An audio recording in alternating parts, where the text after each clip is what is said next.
Hello दोस्तों, जय हिंद, वंदे मातरम। आप सभी का बहुत बहुत स्वागत है हमारे YouTube channel knowledge food junction में। तो कैसे हैं आप सभी? उम्मीद करते हैं मस्त, जबरदस्त एवं शानदार होंगे और अपनी पढ़ाई को बेहतरीन तरीके से कर रहे होंगे।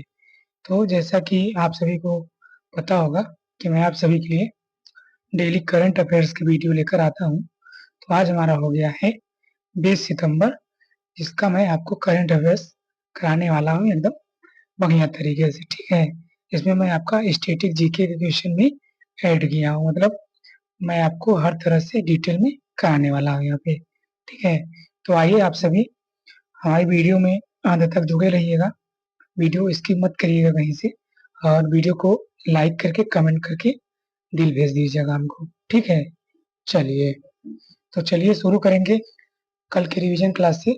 जैसा कि आप सभी को पता होगा कि हम पहले रिवीजन करते हैं पिछली क्लास का, उसके बाद आज की क्लास पे आते हैं। ठीक है, तो आइए कल वाले क्वेश्चन को देख लेते हैं।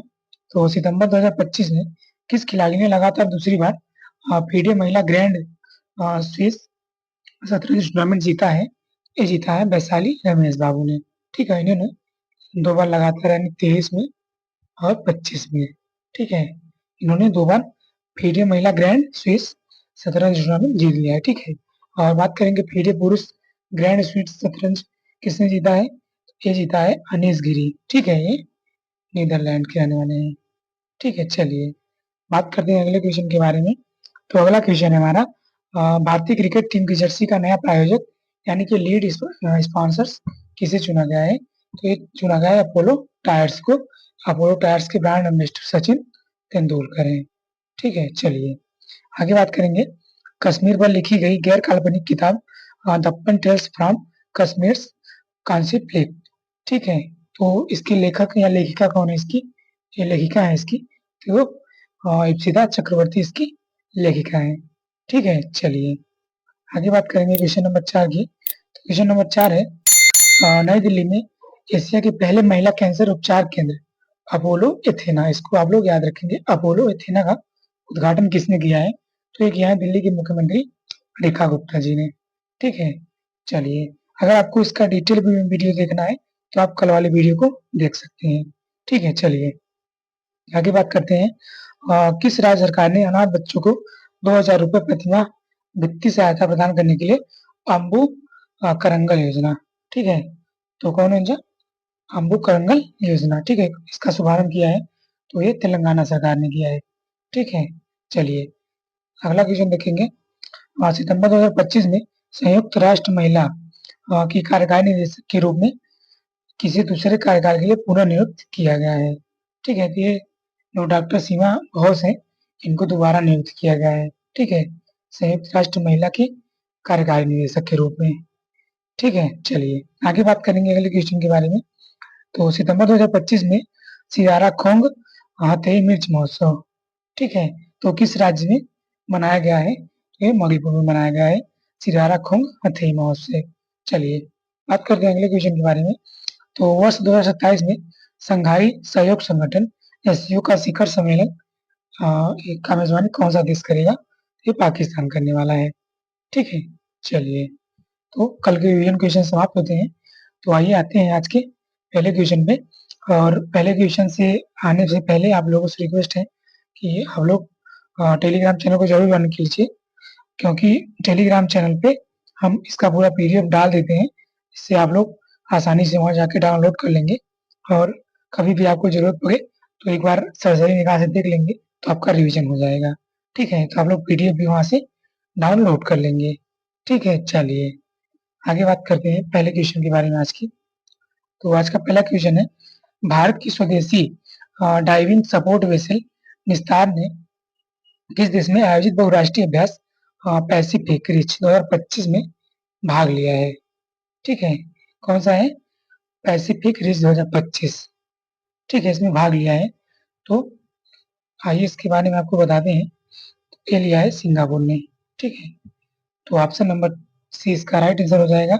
और आइए नीचे इसके बारे में विस्तार से जानेंगे। ठीक है, तो द्विवार्षिक बहुराष्ट्रीय पनडुब्बी बचाओ अभियान पैसिफिक रिच 2025 का मेजबानी सिंगापुर ने किया था और इसका संस्करण जो था ये 9वां संस्करण था। ठीक है, प्रतिभागी 40 से अधिक राष्ट्र, ठीक है, इसमें 40 से अधिक राष्ट्र प्रतिभाग किए हैं।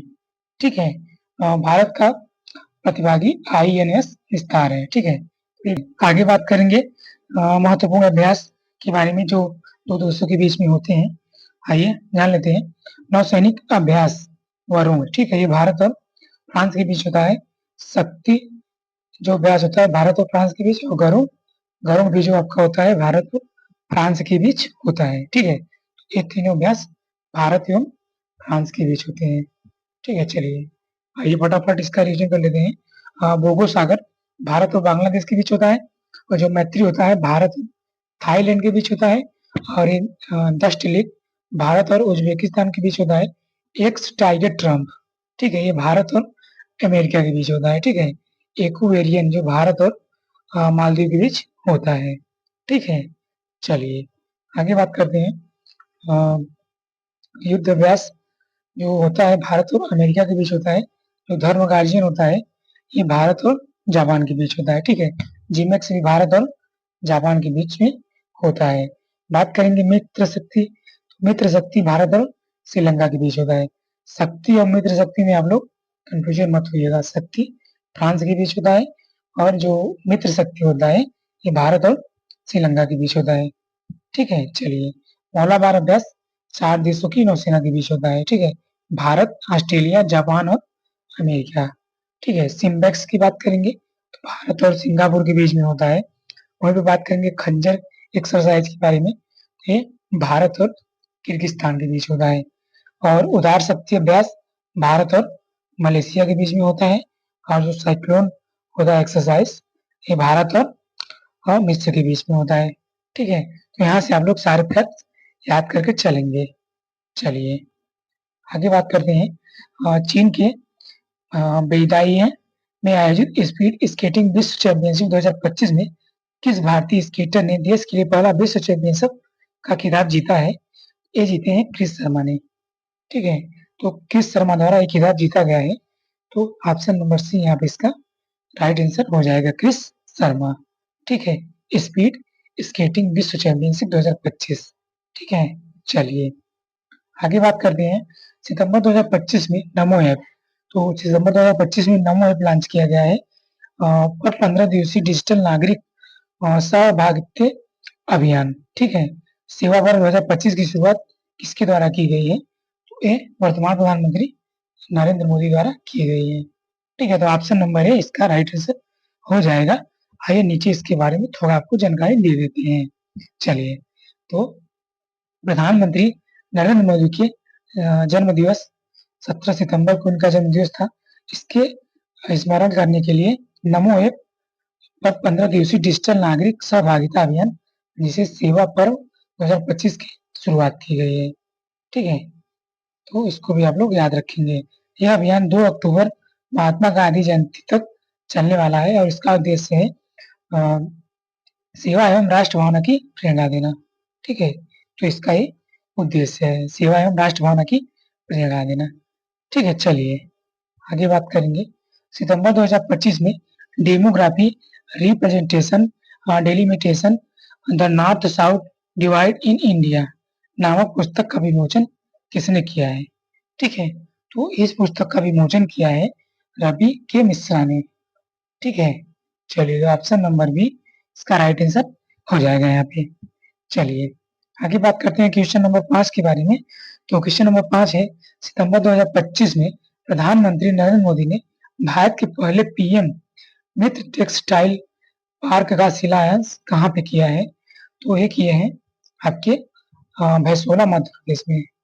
ठीक है, तो ऑप्शन नंबर है इसका राइट आंसर हो जाएगा। ठीक है, चलिए तो आइए इसके बारे में थोड़ा और जानेंगे यहाँ पे। तो 2025 में जो पहली बार हुए हैं तो उनको थोड़ा हम आपको जानकारी दे देते हैं यहाँ पे। तो देखते हैं यहाँ पे, तो भारत का पहला एआई विश्वविद्यालय किस राज्य में स्थापित किया जाएगा? तो ये किया जाएगा महाराष्ट्र में। ठीक है, तो ये आपका मोस्ट इम्पोर्टेंट क्वेश्चन बनता है यहाँ पे। ठीक है, एआई विश्वविद्यालय। ठीक है, तो इसको आप लोग स्टार लगा के चलेंगे। ठीक है, चलिए अगला क्वेश्चन है, दलित कोटा लागू करने वाला पहला राज्य कौन सा है? ये हरियाणा राज्य है। ठीक है, चलिए तो इसको थोड़ा जल्दी जल्दी रिवीजन करेंगे और आप सभी को पीडीएफ इसका मिल ही जाएगा, तो वहां से आप इसको अच्छे से रिवीजन कर सकते हैं। ठीक है, देश का पहला ऑयल पाम प्रोसेसिंग संयंत्र शुरू हुआ है, ये कहाँ पे हुआ है आपसे पूछ रहा है, ये अरुणाचल प्रदेश में हुआ है। ठीक है, भारत का पहला डॉल्फिन रिसर्च सेंटर कहाँ पे खोला गया है? ये खोला गया है पटना, बिहार में।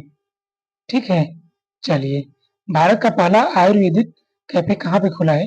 ये खुला है दिल्ली में। ठीक है, तो आपको सारे फैक्ट्स याद करके चलने हैं। ठीक है, चलिए, अगला क्वेश्चन है, भारत का पहला सेल्फ सर्विस मैकेनिज्म किस एयरपोर्ट पर लॉन्च किया गया है? ये लॉन्च किया गया है दिल्ली एयरपोर्ट पे। ठीक है, चलिए, तो आपको यहाँ पे सारे के सारे फैक्ट्स याद करके चलने हैं। ठीक है, चलिए, तो आगे बढ़ेंगे और आगे बढ़ने से पहले आप सभी से रिक्वेस्ट करेंगे कि जितने भी हमारे नए मेहमान हैं तो कृपया चाय पानी करके जाएंगे, यानी कि चैनल को सब्सक्राइब करके और वीडियो को लाइक करके जाएंगे। ठीक है, चलिए, तो अगला क्वेश्चन है क्वेश्चन नंबर 6। तो वैश्विक नवाचार सूचकांक 2025 में भारत कौन से स्थान पे रहा है? ठीक है, तो यहाँ पे भारत आपका 38वें स्थान पे रहा है। ठीक है, तो ऑप्शन नंबर सी इसका राइट आंसर हो जाएगा। यहाँ पे इसके बारे में थोड़ा और जानेंगे। भारत ने ग्लोबल इनोवेशन इंडेक्स 2025 में 38वें स्थान पर पहुंच गया है। ठीक है, भारत का स्कोर क्या था? तो 40.5 पॉइंट था स्कोर भारत का। ठीक है, चलिए, भारत निम्न मध्यम आय वाले देशों तथा मध्य एवं दक्षिणी एशिया क्षेत्र में नंबर 1 पे था। ठीक है, चलिए, आगे बात करेंगे थोड़ा इससे रिलेटेड और क्वेश्चन के बारे में। तो विभिन्न क्षेत्रों में भारत का स्थान। ठीक है, तो ज्ञान और तकनीकी उत्पादन में भारत 22वें स्थान पे है, तो इसको भी आप लोग याद रखेंगे। बाजार परिपक्वता जिसमें भारत 35वें स्थान पे है, इसमें भी। और बात करेंगे मानव पूंजी और अनुसंधान शीर्ष, इस पे भारत 40वें स्थान पे है। ठीक है, तो आपको सारे फैक्ट्स याद करके चलने हैं। चलिए, तो अगला क्वेश्चन है, धर्मवीर छत्रपति संभाजी महाराज की 180 फुट ऊंची कांस्य प्रतिमा स्टेच्यू ऑफ हिंदू भूषण, ठीक है, इसका निर्माण कहाँ पे किया जा रहा है? ये किया जा रहा है पिपरी चिंचवड़ महाराष्ट्र में। ठीक है, तो ऑप्शन नंबर ए इसका राइट आंसर हो जाएगा, पिपरी चिंचवड़ महाराष्ट्र। ठीक है, महाराष्ट्र में।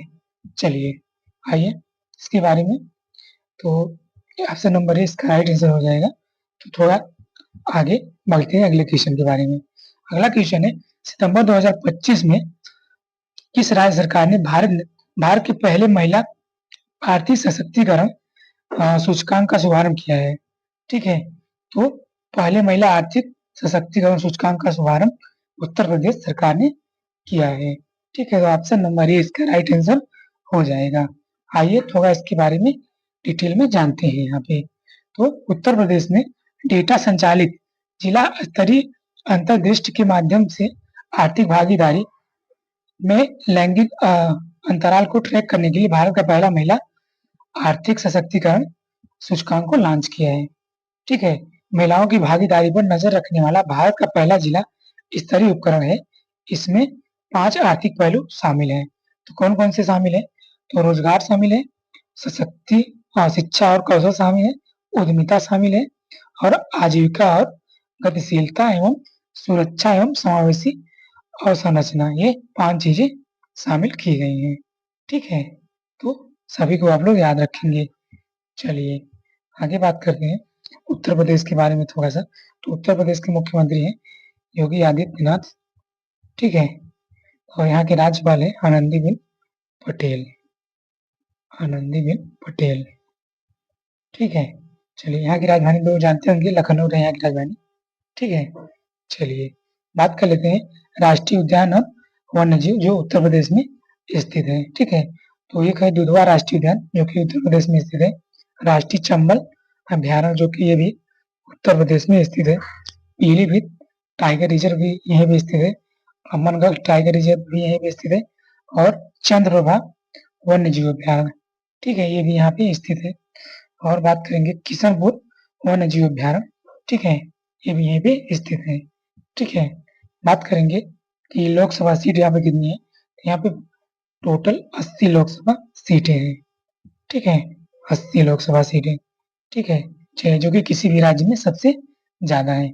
और बात करेंगे राज्यसभा सीटें, तो यहाँ पे 31 राज्यसभा सीटें हैं, ठीक है। विधानसभा 403 सीटें हैं विधानसभा में, ठीक है। चलिए, तो उम्मीद करते हैं ये सेशन आपको पसंद आ रहा होगा। चलिए, तो आइए आपको आगे लेके चलते हैं यहाँ से। तो सितंबर 2025 में किस मंत्रालय ने भारत की पहली राष्ट्रीय भू-तापीय ऊर्जा नीति का शुभारंभ किया है या शुरू किया है, ठीक है। एक यह है, ऑप्शन नंबर डी में दिया गया है, जो नवीन और नवीकरणीय ऊर्जा मंत्रालय में, ठीक है। तो इसके मंत्री कौन है, तो प्रहलाद जोशी है, ठीक है, प्रहलाद जोशी इसके मंत्री हैं, ठीक है। चलिए, तो ऑप्शन नंबर डी इसका राइट आंसर हो जाएगा यहाँ पे, ठीक है। चलिए, और ऊर्जा मंत्री कौन है, तो ऊर्जा मंत्री है मनोहर लाल खट्टर जी, मनोहर लाल खट्टर, इसको भी आप लोग याद रखेंगे। और बात करेंगे पर्यावरण मंत्रालय किसके हाथ में है, तो यह है भूपेंद्र यादव जी, ठीक है, भूपेंद्र यादव। चलिए, तो सारे फैक्ट आप लोग याद रखेंगे। तो चलिए आ जाते हैं आज के अंतिम क्वेश्चन के अंतिम क्वेश्चन पर। तो आज का अंतिम क्वेश्चन है, सितंबर 2025 में सरपंच संवाद राष्ट्रीय गुणवत्ता सम्मेलन कहाँ पे आयोजित हुआ है, ठीक है। तो ये आयोजित हुआ है नई दिल्ली में। तो ऑप्शन नंबर डी इसका राइट आंसर हो जाएगा। और थोड़ा इसके बारे में जान लेते हैं। सरपंच संवाद राष्ट्रीय गुणवत्ता सम्मेलन जिसका आयोजन 2025 में हुआ है नई दिल्ली में, ठीक है, वर्ल्ड ट्रेड सेंटर में, वर्ल्ड ट्रेड सेंटर में। ये भी आपसे पूछ सकता है, इसको भी आप लोग याद रखेंगे, ठीक है। आयोजक जल शक्ति मंत्रालय और पंचायती राज मंत्रालय, ठीक है, ये भी आपके लिए इम्पोर्टेंट हो जाएगा यहाँ पे, ठीक है। और उद्घाटन किसने किया था, केंद्रीय जल मंत्री केंद्रीय जल शक्ति मंत्री सी आर पाटिल ने किया था, ठीक है। तो इनको भी आप लोग याद रखेंगे, सी आर पाटिल जो कि केंद्रीय जल शक्ति मंत्री हैं, ठीक है, इन्होंने इसका उद्घाटन किया था, ठीक है। तो आज के सारे क्वेश्चन समाप्त होते हैं। तो आप सभी को बहुत बहुत धन्यवाद जिन्होंने यहाँ तक वीडियो देखा है। और अगर आपने यहाँ तक वीडियो देखा है तो वीडियो को लाइक करके जरूर जाइएगा, और बिना लाइक किए मत जाइएगा, ठीक है। तो चलिए मिलते हैं आप सभी से अगली वीडियो में एक शानदार कंटेंट के साथ। तब तक आप सभी अपनी पढ़ाई बेहतरीन तरीके से करते रहिए और अपना ख्याल रखिए, खुश रहिए, मस्त रहिए। तो आप सभी को जय हिंद, वंदे मातरम।